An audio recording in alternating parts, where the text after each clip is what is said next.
स्वागत है आप सभी का एक बार फिर से ऑनलाइन क्लास में। हम सेकेंड ईयर की ज्योग्राफी के तहत मानव भूगोल का अध्ययन कर रहे हैं और आज हमारा जो ये टॉपिक है ये आखिरी टॉपिक है बिल्कुल। इसके बाद कोई टॉपिक नहीं बच रहा है हमारा, ये हमारा आखिरी टॉपिक है मानव भूगोल में मानव और पर्यावरण के संबंध। ठीक है, यानी कि प्राकृतिक वातावरण पर मानव का प्रभाव, ये हमारा आखिरी टॉपिक बचा हुआ है। ये मानव पर्यावरण संबंधों के अंतर्गत ही है। इसको आपके सिलेबस में आखिर में दे रखा है तीसरी यूनिट में। तो ये बिंदु और ये टॉपिक हम पढ़ के फिर हमारे जिसमें जितने भी बिंदु है, जैसे पहला बिंदु मैंने लिखा है स्थलाकृतिक प्रभाव, इस बिंदु के बाद हमारे 6-7 बिंदु और है। उन सभी बिंदुओं को पढ़ने के बाद हमारी ये पहली किताब फिनिश हो जाएगी। ठीक है, फिर उसके बाद हम दूसरी किताब पढ़ेंगे, मौका मिलेगा तो। उससे पहले दूसरी किताब को स्टार्ट करने से पहले मैं चाहता हूं कि आपके जितने भी इशू इस किताब से संबंधित है उन सभी इशू, वो सभी इशू मेरे पास आ जाएं। जितने भी आपके कुछ समझ में नहीं आया है एक बार देख लीजिए, अपनी किताब कॉपियों के पन्ने पलट करके ये पुराने वीडियोस देख लीजिए जो आपके पास रखे हुए हों, उन सभी को आप देख लीजिए, रिवाइज़ कर लीजिए। अगर कुछ समझ में नहीं आ रहा है तो आप मुझसे कांटेक्ट कीजिए, मैं उसके ऊपर दोबारा से आपको वीडियो बना करके दूंगा या फिर लाइव क्लास के माध्यम से मैं आपको बतला दूंगा। ठीक है, आपकी लाइव क्लास भी 1-2 दिन में होगी।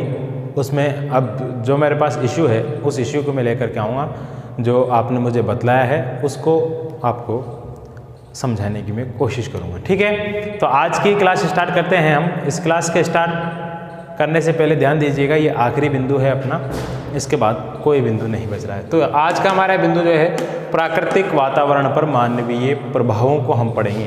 प्राकृतिक वातावरण यानी कि जो हमको आसपास जो दिखाई देता है, चाहे वो पेड़ हो, चाहे वो मिट्टी हो, चाहे वो आसमान हो, वायुमंडल हो, जितनी भी तमाम चीज़ें हमको हमारे आसपास दिखाई देती है उस पर मानव की क्रियाकलापों का या मानव का क्या प्रभाव पड़ता है, उन सभी के बारे में हम इस आखिरी बिंदु में समझने की कोशिश करेंगे। ठीक है, तो इसी के मद्देनज़र सबसे पहला जो हमारा प्रभाव पड़ता है वो पड़ता है स्थलाकृतिक प्रभाव। मानव ने जो प्रकृति पर प्रभाव डाले हैं उसमें पहला प्रभाव उसने डाला है स्थलाकृतिक प्रभाव, यानी कि प्रकृति की जो स्थलाकृति है उस स्थलाकृति को मानव ने किस तरीके से प्रभावित किया है उसको हम पढ़ेंगे सबसे पहले। इसके अंतर्गत देखिए, मानव जो है उसने पहाड़ों को काट करके रास्ता बना दिया।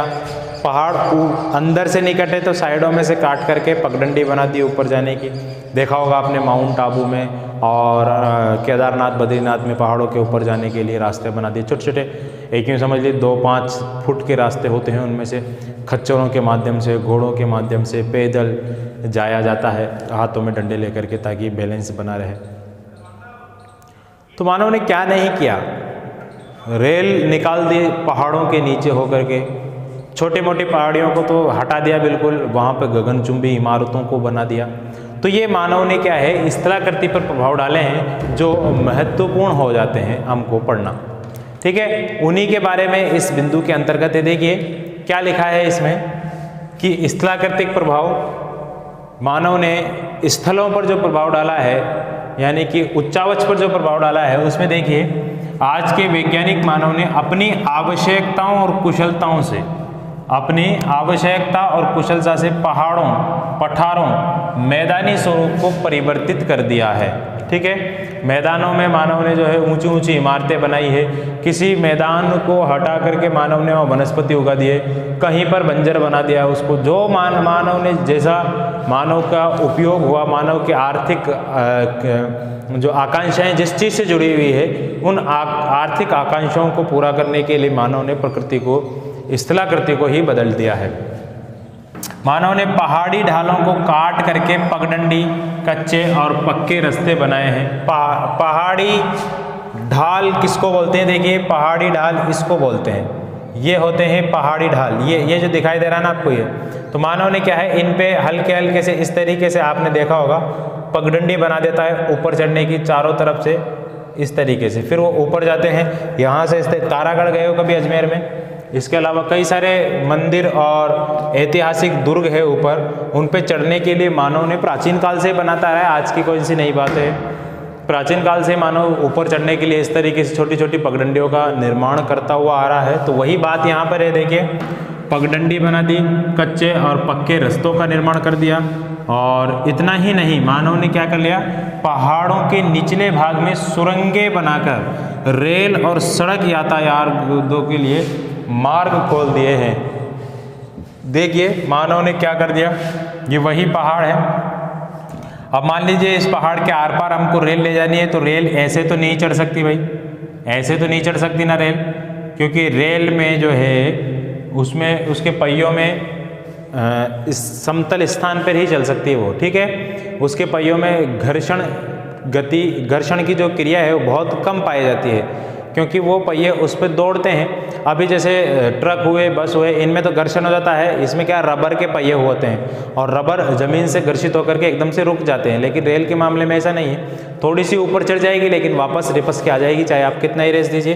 रेल ऊपर नहीं चढ़ सकती है ना, ज़्यादा ऊंचाई पे नहीं चढ़ सकती, थोड़ा हल्का बहुत कम ढाल हो उस पर तो फिर भी चढ़ सकती है वो, लेकिन ऐसे मामले में नहीं है। तो मनुष्य ने क्या किया, इसके बीच में एक सुरंग बना दी इस तरीके से, ये आर पार सुरंग कर दी, इसके आर पार सुरंग कर दी इधर से।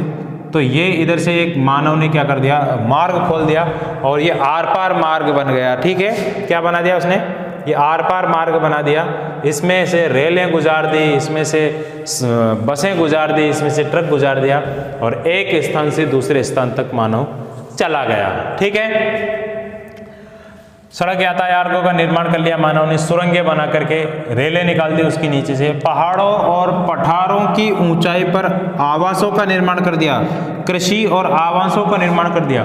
पहाड़ों के ऊपर मानव ने आवास यानी कि अपने मकानात बना लिए हैं। जयपुर में जाइए, अजमेर में जाइए और जहाँ पर पहाड़ी क्षेत्र पाए जाते हैं वहाँ पर जाइए, आपको पहाड़ों के कई सौ मीटर ऊपर तक लोग बागों की बस्तियाँ दिखाई देगी। तो अच्छा वहाँ बिजली की व्यवस्था भी है, वहाँ पानी की व्यवस्था भी, वहाँ सभी व्यवस्था है। उनको पानी लेने के लिए ऐसा नहीं कि नीचे आना पड़ता है, सारी सुविधाएं जैसी नीचे मिलती है वैसी ऊपर भी मिलेगी। और कई क्षेत्रों में तो ऊपर बाजार भी है पहाड़ के ऊपर, ठीक है। आपने माउंट आबू गए हो कभी, माउंट आबू जाकर के देखना, वहाँ पर पूरी होटल है पहाड़ के ऊपर, माउंट आबू के ऊपर पूरी की पूरी होटल है। विदेशी पर्यटक और देशी पर्यटकों के लिए एक अच्छा घूमने का स्थान भी है, वो सारी चीज़ें वहाँ पर मौजूद है। सैलानियों के लिए जो जैसा करना चाहता है वैसा वहाँ पर कर सकता है, सारी चीज़ें वहाँ पर उपलब्ध है।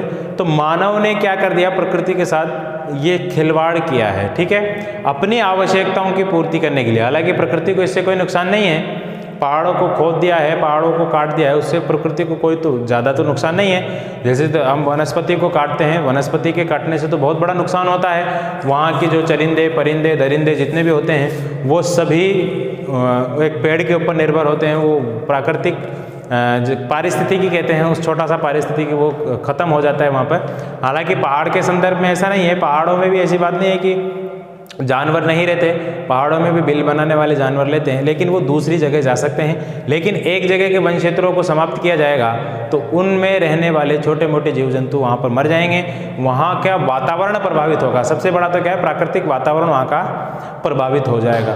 तो इस तरीके से मानव ने स्थलाकृति को प्रभावित किया है। साथ ही साथ कई छोटी मोटी जो पहाड़ियाँ हैं उनके स्थान पर तो मानव ने हद ही कर दी, गगनचुंबी इमारतों का निर्माण कर दिया वहाँ पर। तो देखिए छोटे मोटे जो पहाड़ होते हैं, छोटे मोटे पहाड़ों को काट कटा करके समतल कर करके मानव ने एक रिहायशी इलाका बना दिया। वहाँ पर मानव ने गगनचुंबी ऊंची ऊंची इमारतें बना दी। मरुस्थलीय प्रदेशों में भी मानव ने क्या कर दिया, हरियाली के कार्य किए हैं। जहाँ हरियाली थे उसको बंजर कर दिया, जहाँ बंजर था उसको हरियाली कर दिया। ये मानव ने अपनी कार्यकुशलता, आवश्यकताओं की पूर्ति और वैज्ञानिक और आधुनिक ढंग से कार्य किए हैं, ठीक है। इन सभी को देखते हुए कहा जा सकता है कि मानव ने स्थलाकृति को क्या किया है भाई, प्रभावित किया है। अब आप इसको लिख लीजिए, आपके पास 5 मिनट का टाइम है। अभी वीडियो को चलते हुए 8 मिनट और 30 सेकंड लगभग हुए हैं। अब आपके पास 5 मिनट का टाइम है। 5 मिनट के बाद फिर दूसरे बिंदु के ऊपर अब हम आएंगे। तब तक के लिए आप इसको लिखते रहिए, ठीक है।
इसके बाद देखिए हमने स्थलाकृति पर प्रभाव देख लिया था।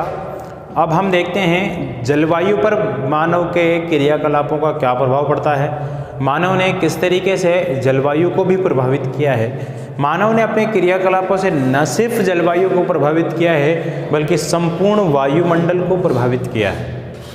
ठीक है, मानव ने कई प्रकार के औद्योगिक कारखाने लगा दिए जिनसे निकलने वाला विषैला धुआं, हजारों लाखों करोड़ों अरबों मोटर वाहन जो सड़कों पर बेधड़क दौड़ते हैं उनसे निकलने वाला धुआं, इसके अलावा घरेलू ईंधन के जलने से निकलने वाला धुआं, रेल के इंजनों से निकलने वाला धुआं, वायुयानों से निकलने वाला धुआं, इन तमाम धुओं के जो बहुत बड़ा मंडल बन जाता है, एक क्षेत्र बन जाता है धुएं का, वो कहाँ जाता है, पूरा वायुमंडल में चला जाता है और वो पूरे वायुमंडल को प्रदूषित करने में लगा हुआ है, जिसके कई गंभीर परिणाम हमारे सामने आते हैं। उद्योगों से निकलने वाले धुएं में कार्बन डाइऑक्साइड होती है, कार्बन मोनोऑक्साइड होती है, मीथेन जैसी विषैली गैसें होती है।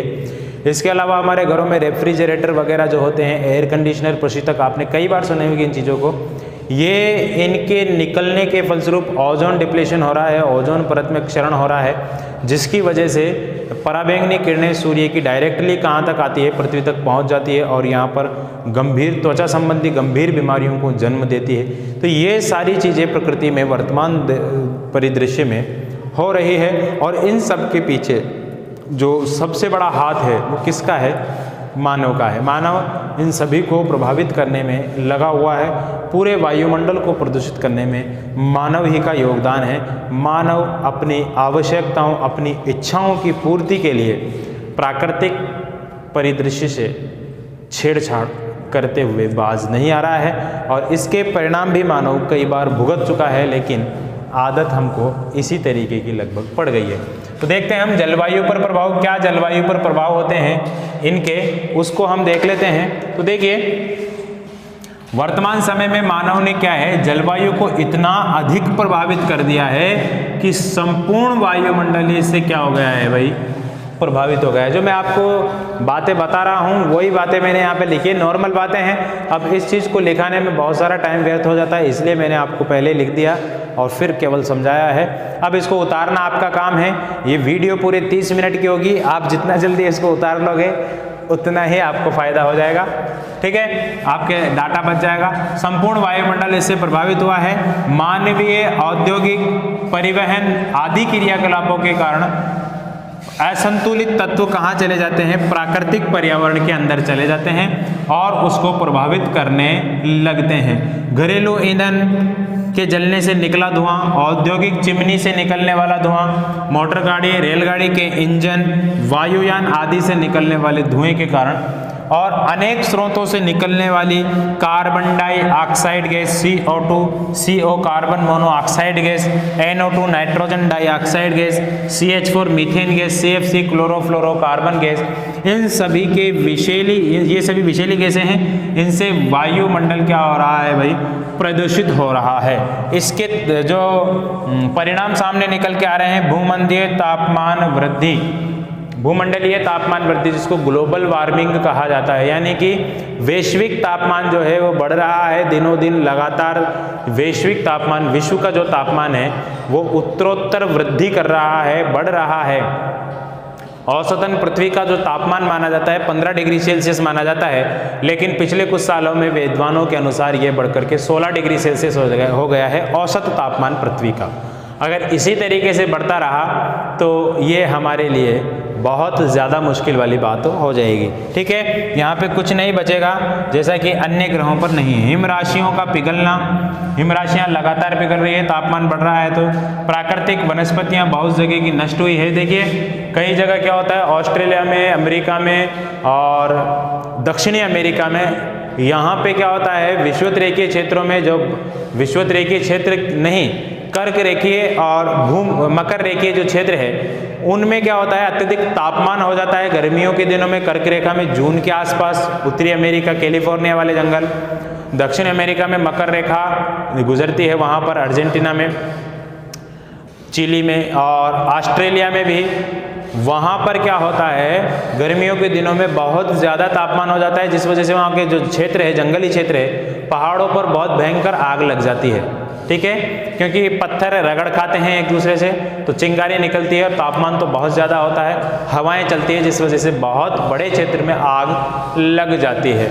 तो वो सारी चीज़ें हैं, प्राकृतिक वनस्पतियाँ इसी तरीके से नष्ट होती है। अम्ल वर्षा भी आप जानते हैं, अम्ल वर्षा किस तरीके से होती है, अतिवृष्टि, अनावृष्टि यानी कि बहुत ज़्यादा बारिश, बहुत कम बारिश, सूखा और बाढ़ वाली स्थिति, ये सभी किससे होती है, त्वचा कैंसर, स्किन कैंसर की प्रॉब्लम ये होती है पराबैंगनी किरणों के सीधे पृथ्वी पर पहुंचने के कारण। तो ये सारी चीज़ें वर्तमान परिप्रेक्ष्य में देखी जा रही है, जो किस वजह से हो रही है, जो हो रही है प्राकृतिक पर्यावरण असंतुलित होने की वजह से, प्राकृतिक वायुमंडल के प्रदूषित होने की वजह से। तो इन सारी चीज़ों से क्या है, मानव जो है प्रकृति को प्रभावित करने में लगा हुआ है। इसको मानव के जलवायुवीय प्रभाव के नाम से जाना जाता है। आज की क्लास में सिर्फ इतना ही है, मिलेंगे आपसे कल एक इसके आगे वाले जो टॉपिक हैं उनके साथ। तो मुझे दीजिए इजाज़त, इसको आप नोट करते रहिए, ये वीडियो पूरी 30 मिनट का होने वाला है, इसलिए आप इसको जितनी जल्दी नोट कर लेंगे, स्क्रीनशॉट लेके रख लीजिए, वीडियो ख़त्म कर दीजिए या फिर स्क्रीनशॉट लेकर के आप जा सकते हैं। ठीक है, ये वीडियो आप चलता रहेगा, 30 मिनट का होगा वीडियो पूरा है।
पहले से एक बना दूंगी।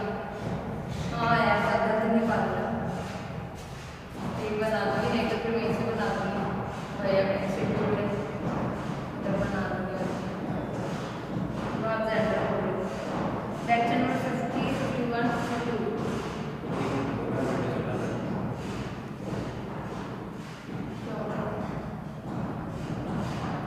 दिख रहे बच्चे? इतना सारा रहेगा स्क्रीनशॉट लेकर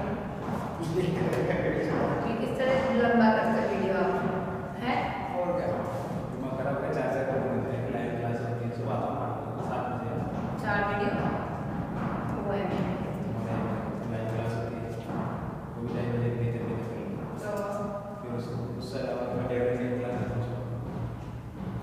हाँ बहुत एडिट हो जाता है जो रहा था 2 टॉपिक